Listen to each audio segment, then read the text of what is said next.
Hello and welcome. I'm having the pleasure of talking to Mark A. Morley. Am I saying it correctly? You are perfectly. And it's my pleasure to talk to you today. So I would like to ask you a little bit on how you got into this and why. Okay, so currently I work as an anxiety therapist, and I've been doing that for 10 years. But my story was I went through 10 years of uncomfortable anxiety as a child. I don't particularly know why, but started around about the age 5 or 6, and that just dragged on and on. And I developed bad depression, a really bad stammer, and other health issues like IBS, allergies, asthma, intolerances. And this kind of went on for a long time until one day I went down the hospital with my dad yet again, and they kind of looked at me and just said, I think it's time we put you on disability. Don't worry about getting a job. Enjoy watching the telly. And I was really hoping at that point that they had something to help me to get better because it hadn't been very comfortable. And on that day, I kind of decided I was going to go and find a way.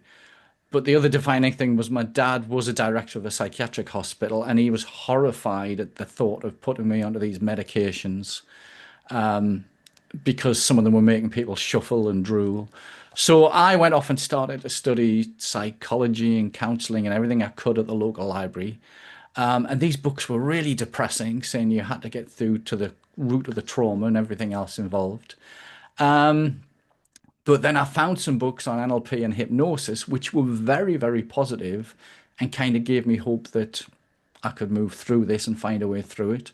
And while reading those books, I decided at the age of 16 I was going to become a disc jockey. I was going to stand up in front of people with confidence and purpose. And it took me 2 years worth of hard work practicing to do this. But I did. 2 years later, I started that mobile disco business and went off and started working as a DJ. And I've been running businesses ever since. And I found that NLP and hypnosis are kind of one of the most life-changing subjects you can study. And it's helped me So sort of, you were 16 when the doctor said that go home and watch television. Don't worry about getting a job. yeah, which I think is That's criminal to say that to a child. absolutely. So no hope, no future. That's I agree that is criminal. And how did you find the NLP? Because I hear that the first they weren't really that positive or helpful, just a bleak outlook, get to the trauma. So how did you find the NLP? What put you in that direction? There was a book in a shelf in the library all about mental health. And they must have thought I was crazy going in and taking books in and out at the rate of knots. But I started off on all the regular psychology type stuff. But it was kind of towards the back end of the shelf. It was this book on NLP, which I didn't know what it was. But I thought I'll give it a try. You read everything else, so why not? Yeah, I was just going through everything I could. And there was also some audiobooks, cassettes back then that I listened to. And of course, I came across Tony Robbins. And there was just something in his voice. I didn't understand what the hell he was talking about. But it was just, it gave me that purpose, that hope. So I started listening to Tony Robbins and quite a few other speakers. And I remember my mother buying me the biggest set of headphones with a great big long cable because I was playing these tapes and she hated his voice. But it was just, I got on and I tried these things. And I think that's the difference in that NLP talks about where you want to move to, where the Hmm. doctors were all talking about moving away from things. Moving away from the pain and the symptoms, but it was more about because I set that goal of where I wanted to go, that made such a difference. I think it's really helpful that you look forward instead Mm. of hashing and rehashing past things can at times be helpful, but most of the time you just make it even your problem even bigger. Mm. So looking forward and practicing that is more helpful than practicing your past and what got you into troubles. Mm. You can actually get it worse in my mind. Well, we've seen that from neuroscience now. The more we focus on the problem, It strengthened those neural pathways in the brain.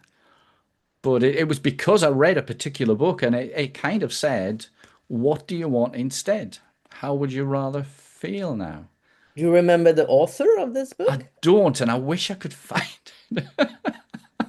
And it's long gone from the library. I've been back around. But yeah, it was just asking so this is one of the benefits of NLP. By asking questions, we can shift somebody's focus. And when I work with anxiety clients in the clinic, that's the hardest thing we have to do with them is shift that identity about who is it you want to be and how do you want to be. But some people adopt that I'm an anxious person, I'm a depressed person. And it's kind of, well, you were, but now, and that's how we ask questions. And NLP is very powerful for that. I find that saying I am Hmm. is really not a good thing unless you Mm, put a positive thing behind it. mm, I am depressed. I am an anxious person. You will be for sure if you keep mm. repeating that. I have a memory of I was taking my driver's license and I met this lady. She was sitting on a bench and she was going, I'm never going to make it. I'm never going to make it. I'm never going to make it. And of course she didn't Yes, because she had to, the best hypnotist in the world is ourselves when yes. we tell ourselves, I can't do this. I'm curious, since you have a clinic, Hmm. do your clients in general say when they come seeking help from anxiety, for example? Well, typically we start the journey where we do an assessment call. This is really important because I want to say that if they're in the right place to start moving forward. And what's the right place in your mind? The right place is that they've kind of got to the point where they've had enough. I don't want to do this anymore was mine, but it was just get them to the point where they say, I've had this, spoke to a gentleman this morning. I've done this for 15 years. I need to do it because it's going to ruin my relationship. There's always something that's negative that's kind of pushing them forward. So that's the first point. And then the second thing I always check is, are they willing to put in 20 to 30 minutes a day for 6 weeks to practice the exercises that I give them? Because it's the repetition, as we know, is very, very important. And then that's when we bring them in. We answer all the questions. We demystify any false information they've got about NLP or hypnosis or nutrition. So it's really just making sure it's right for them and they're going to get the result. But what I regularly hear in the clinic is usually after 2 or 3 weeks, they say, this is very different to the CBT and the counseling that I've done before because you've only taken 10 minutes to explore the problem, but now we're putting all of the effort into the solution. Yeah. And What kind of, I'm sorry, what kind of exercise would you give your clients, if you don't mind me telling? so when it's with anxiety, we use something called the scan and act routine, which you might have come across with Mike Mandel. It's definitely there in the training academy. So it's basically we ask people to scan the system, that's the mind and the body, and we get them to look for anything that's unwanted. And that could be a thought, it could be a feeling. And then we get them to analyze it just for 2 or 3 minutes. Whereabouts in the body is it? If it had a color, what color would it be? If it had a shape, where's the intensity on a scale of 1 to 10? And when we start that off, it just helps them to become a little bit more aware of how they're feeling and when it's going on. And then what we do is we get them to bring a great big stop sign up in the head and shout stop, which is that pattern interrupt. But then we say to them, how would you rather feel instead? And I get them to tell me, and this is the work. We kind of pull it out them and we want them to tell us. I don't put words in their mouth that they want to be confident, relaxed, and in control. And then we'd usually use something like a positive revive. Hmm. When was there a time when you felt really good? It could be a holiday, it could be a Christmas. And we get them to amplify that and practice this exercise. And what that does for them is it helps them to notice what the unwanted state is, how to then interrupt it, and then how to move into a much better state. Now, although that's quite simple, the repetition of doing that, maybe a few times a day for 3 to 4 weeks, is then the way that it happened for me is I'd be absolutely terrified when I was going to be a disc jockey. I'd recognize it, and then it was almost like flicking a switch to stand up and go, "Hey, how you doing?" And the more I did it, it becomes second nature. That's the way I think when you have the narrow pathways, you have the bad trait and you have a super highway, and Yeah. this little trickle, you even have to find it.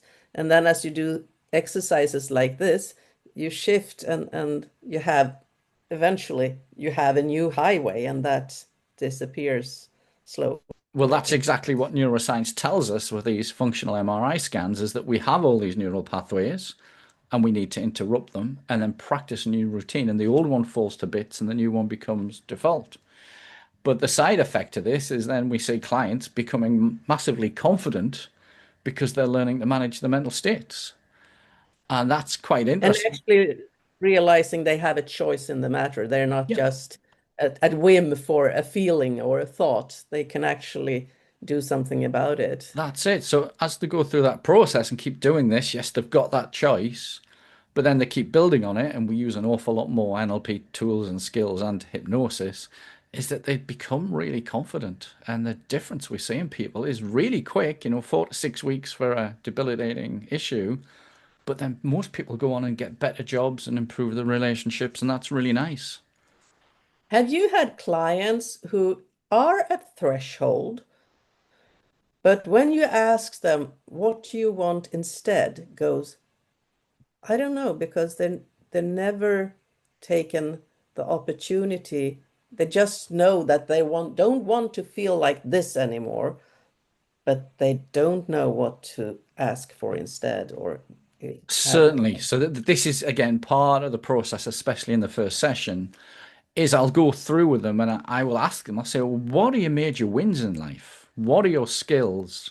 So if they've been in the same job for 20 years, they're obviously doing something right, as in the employer still wants to keep them there, or if they're in the same relationship. So I go through and it's an exploration process, but it's getting them to recognize the skills and the abilities they've already got. And again, in NLP, we believe the answer's inside everybody anyway. We just need to make people aware of it and bring it out. So there's always things that we've done and we've managed to handle, and there's relationships, and but there's also in everybody there's times when they've had a great Christmas or a great holiday. Weddings can quite often be one of those, or a nice holiday. And it's just stacking those positive revives, as I call them, and then teaching people just to flick them on like a switch. So, yes, we can be stuck with those negative patterns, but again, it's teaching them to create new ones. And looking at the wins is such a powerful thing because if somebody just sits and reflects every day about what did go right today, people aren't usually Instead of what conscious. did get wrong, Yeah, because that's usually what people are looking for. yeah, people always look for the negatives. We've massively been trained with lockdown with all of that. But if they can then recognize the wins, that works really nicely. And I say to them, how could you use that again in another circumstance? But then I also ask them to say, what went wrong today? What is it you didn't do quite so well? How could you have done that better? And if they sit down and do that every day, and even if they have to go and Google or YouTube how to do something a bit better, every single day in that month gives them sort of 30 chances to improve and be aware. And the difference that can make over a month is massive. Yeah, again, the awareness to see that life can be different. Mm, Because when you're stuck in, could be anxiety, could be something else. You don't think there's options. You stop seeing things. Um, I had a problem with depression and everything became gray. And you don't see anything because you're so used to being gray. So you don't have any ideas on what to do or how to change or anything. So mm. just stopping there and realizing, okay, there is life outside of this. I don't Yeah. have to stay here. Yeah, that power, that option. So for me, when I was younger and I was depressed, I was struggling to get out of bed. But if I pushed myself and went for a walk around the block or into the woods, I always felt better. And if I did that every day, if I kept stacking that habit, so I knew, you know, I could stay here being depressed in bed, or I can get out and do something about it. And we've all got the power to Movement do that. is great for getting your body to realize there is life. Yeah. Do you treat anxiety and stress the same way? Do you have people who are feeling really stressed out to come and visit you? Yeah, well, we do work with a lot of stress. First of all, it's hard to split the two apart. People come to us with all sorts of diagnosis, and we, I don't mean to be disrespectful, we don't really take much notice of that. We look at what we can see is going on or what they're telling us. But again, it's you're feeling this way, let's move you in a better state. But stress is interesting in that that can be coming from outside sources. So usually Mm. what we say to people is, right, what can we do to reduce that stress down? What is it you're doing in your routine? And one of the things we're finding today is people get up and they're doing so many things that's stressful, like looking at the news, doom scrolling on the mobile phone, thinking about what's going to go wrong at work today.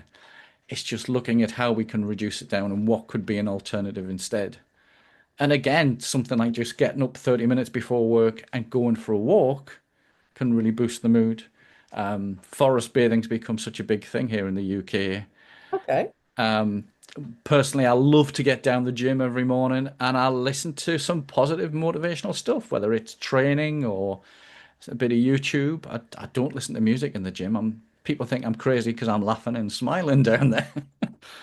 But it's just simple little routines. For some people, it might be meditation or prayer. I think most, excuse me, most people wake up, they stretch out their hand, and they get their mobile phone and they start scrolling, Mm, which science have found that you immediately go to the wrong kind of um, input. I don't recall, is it a certain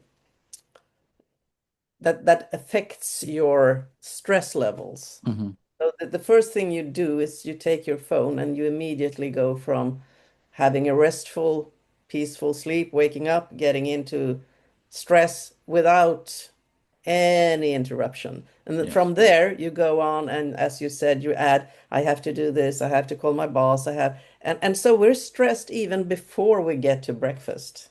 Yeah, definitely. Definitely. And that is the problem with social media. They are trying to keep your attention, and the negatives help with that to Yeah, keep you there. because you get a dopamine kick Mm, as soon as you start watching.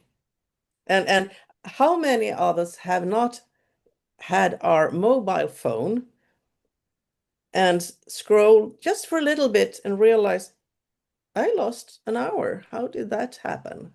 yeah. Because just this one, and then you are really in a trance for Yeah. sure.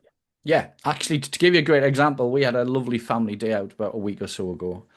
And it was so funny because a few family members came over, and on the way to this lovely place, I had to drive an extra 20 miles to get and find a mobile phone charging cable for my daughter. And she was getting really stressed out about this. So there was quite a bit of bickering in the car and people having to go at each other. But we got out into this lovely set of woods, acres and acres, birds, nature. And as they slowly disconnected, because there was no internet, away from all of this technology and started to connect back to nature, within an hour, the family were just so in sync and feeling really calm and relaxed and laughing and joking with each other. But this is the effect that that negativity can cause. And of course, people Mm. just get up, and as you say, it's the first thing they're looking at. And that might be something we need to change. If, I think it is. I think it is. And in general, I've talked that when you listen to news, Mhm. first of all, the word news always imply a catastrophe or something that happens that is really bad. I don't know how it's in the UK, but when we have news in Sweden, there is nothing positive about it. No. So from the beginning, it's going to be misery, misery, misery, and then more misery. Mhm. When the COVID started, I have a really nice and lovely lady neighbor, and I met her waiting for the elevator. And she had watched the news because at that time they were doing it every hour on the hour for 15 minutes talking about the same thing. And I Yes. realized very quickly this is not going to change for weeks, if Mhm. not months.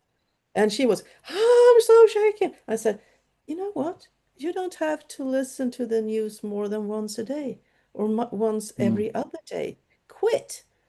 And she hadn't thought about that. She said, allow yourself not, because it's not anything you can do about this. Yeah. You can protect yourself, but you don't have to add to the stress.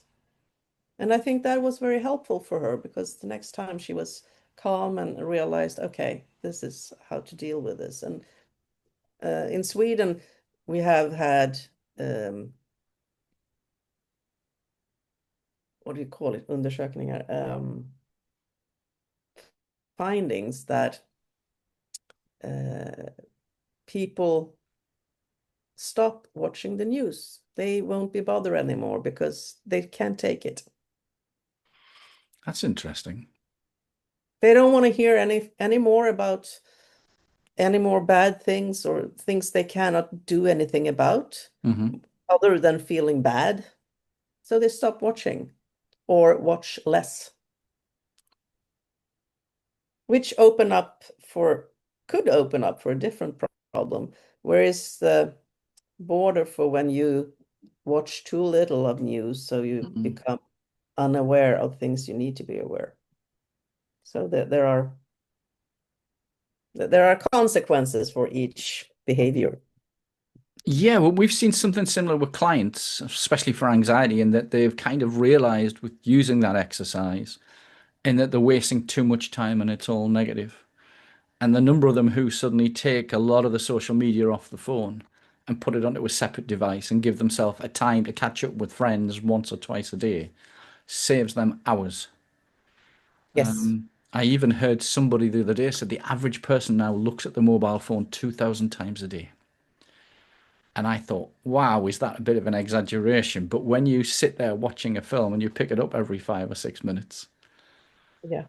it could easily stack up to that. For sure. For sure.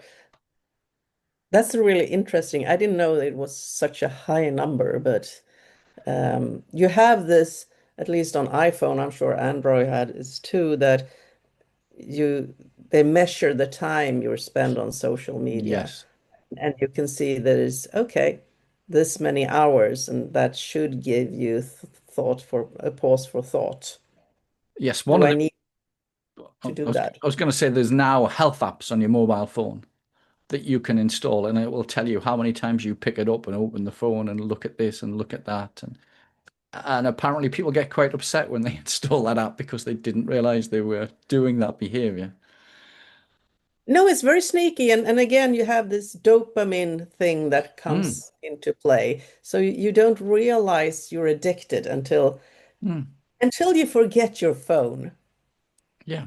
You run away from home to catch the bus and you realize, oh shoot, I forgot the panic. Yes. And for me, it's absolutely true because my work is very much on the phone. I Mm. need to be able to pick up the phone if somebody calls.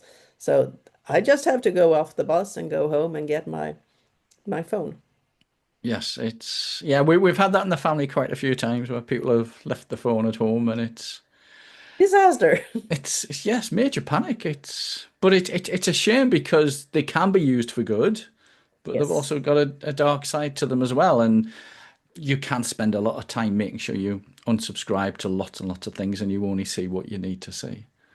But Yeah. it's a major cause, especially with children and anxiety. It's quite an issue.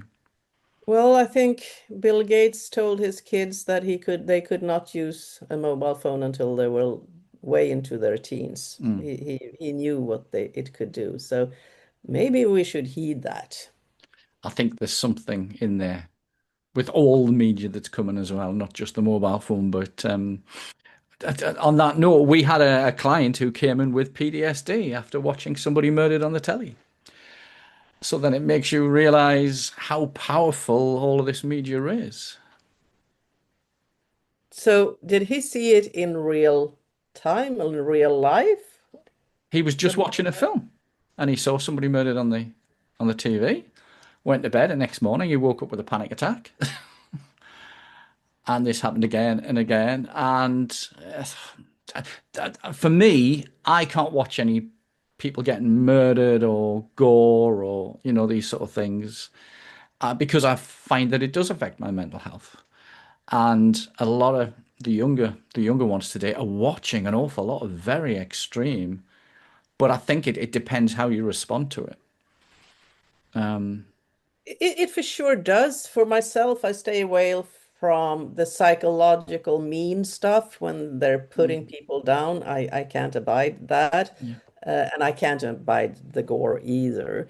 But I think today social media is so well known that before we would read fairy tales, and quite a lot of them were quite grim, Yeah. quite grim. So there's always been that side to humanity.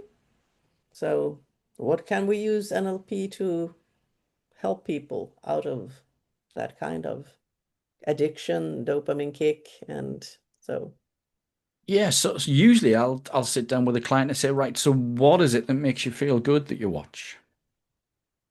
And if it yeah, needs to be some stand-up comedy, or maybe a good comedy film, or something heartwarming, there's lots of good documentaries about the good things in life.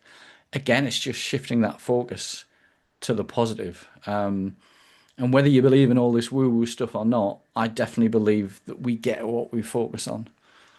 And again, absolutely. going back to health, is some people who just focus on symptoms all the time and what could be wrong with them seem to get that life where when we shift the focus to something positive, there's lots of great information about for us to focus on. And again, that's why I'm in the gym listening to a really good podcast, learning something new or something inspirational. And there's a lot of good stuff like that on Netflix and other streaming services.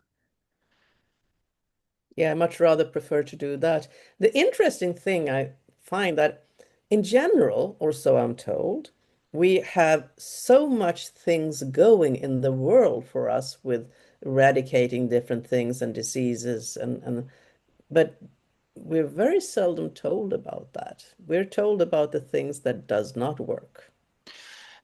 Yeah, yeah. Again, it's what makes people watch whatever platform it is. It's always the negative stuff. But again, we mentioned Tony Robbins before. He's got a really good podcast and book called Life Force about some of the great advances that we're making. And I also study because I'm trained in nutrition. I study a lot of nutrition each week, and there's some really good things coming through. And especially for anxiety, we do a nutritional checkup with people because if we can get them into good foods, it's amazing how that affects everything else. And it's kind of, again, let's focus on the good stuff, not on what's all the problems. But it's out there. We've It, just got to find it. yeah, and it's a lot easier than you would think. And I recently started my own health journey because being pre-diabetic, I do not relish the idea of developing diabetes. Hmm. So I changed my eating habits. And I realized if I eat certain food, I stay full a lot longer than eating food that is not sustainable, where you get hungry because it's sugar in it. And so you get on a sugar high. And so knowledge on how to do, and what to eat Hmm. will get you a long way instead of just doing nothing. So education is everything, I think. Well, that's really interesting because one of the things we do with clients is we explain what happens to food in the body. And so at the moment, we know serotonin and melatonin are anti-anxiety hormones, but we have to eat the right foods and then the body has to convert them. And we need to do things like walking and getting sunlight. But what a lot of studies have said over the last couple of years is basically that if we have food intolerances, if our candida levels are high, if our vitamins or minerals are out, if our hormones are off, or if our gut health, the gut biome, and the actual physical system are not working, the body doesn't change the foods into serotonin and melatonin. So one of the things we do is we get all our anxiety clients tested. We do a optimal health test. We go through and then we do a session saying these foods are causing you inflammation in the gut. Let's take them out, but let's replace them with a much bigger range of foods. And a lot of people say, I already have a healthy diet. And yeah, tomatoes, for example, are healthy, but if you're reacting to them, it's a problem. And the difference we've seen since we've brought in that side of things is where severe anxiety would take 6 months, we now typically do in 4 to 6 weeks. and people just do not That's take amazing. just I would think that your clients would get really mind blown by realizing how much food can affect their health. yes, yeah. And the fight because they say I already eat a healthy diet or I don't want to change food. And my attitude is let's try this for 2 weeks and see how different you feel. If not, you've lost nothing, go back to it. And then they get on board, and then I see them adding more and more healthy foods into the diet because it's making them feel good. And a great example was I've just finished working with a lady a couple of weeks ago. She'd had depression for years. She'd lost so much time off work, wasn't getting out and socializing. We got her tested, and she was totally intolerant to dairy, just every single type of dairy she came up with. And eventually she packed it in, and 3 days later, she says, this is amazing. This depression just lifted up one night and went away and hasn't come back from something as simple as a That food intolerance. that is amazing, and that's something we talked too little about, I Yeah. think, in general, because it should be much easier to find ways to get well. It's not just about hitting the gym 3 times a week and Hmm. still feeling miserable, still not getting anywhere. Hmm. So I think a holistic approach is the absolutely best way to do this. Mm. You are having a podcast, I think. We've just started a podcast, which I'd love you to be on, called Every Mind Matters. And I'm talking to experts like yourself who are trained in different types of modalities in what is it we can do to improve our mental health and our physical health. And there's the information's been out there. I got into it when I was 16 and started to get into it, but it's still very sort of non-mainstream.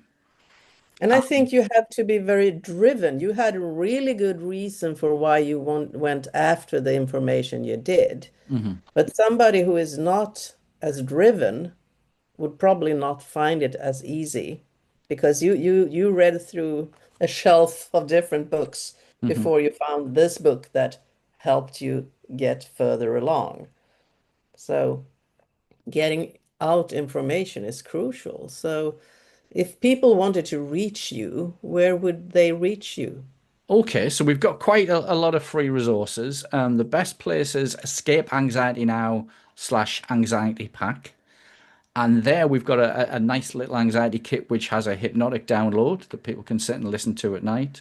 It's got an ebook with exercises and breathing exercises and quite a few little videos that people can watch and understand exactly what anxiety is. And also it talks about how they don't have to go and read shelves and shelves of books if they want to work with somebody who's an expert in dealing with this. We've been doing this for 10 years now and helped thousands of people. And it's just, I wish I'd had that help there when I needed it, but it just didn't exist. Now there is someone who does exist, or several, I would say. So There's quite a few. We've got a team of 3 therapists and we're busy all the time at work. So it's just nice to see the difference that it makes to people. that's wonderful. I truly enjoyed talking to you, and I hope we can have more talks because this is just like the tip of the iceberg. So I truly enjoy it. And thank you for taking the time to talk with me. And until next time. Thank you. Love to do it again. Awesome.